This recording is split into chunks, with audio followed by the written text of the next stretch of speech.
Peter Sommer på Roskilde med DJ Static og Big Band Blood, Sweat, Drum & Bass. Hvad siger du til det? Jeg siger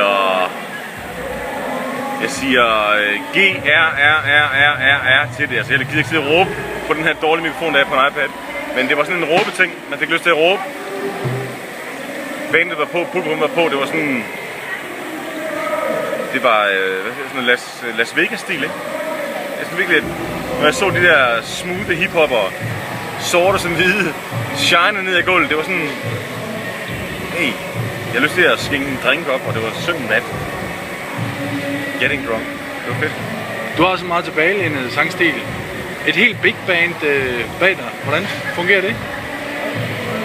Jeg håber ikke, jeg lægger mig i klammeri med mere end 40-50 stykker, når jeg siger, at jeg har prøvet at spille med DR's big band.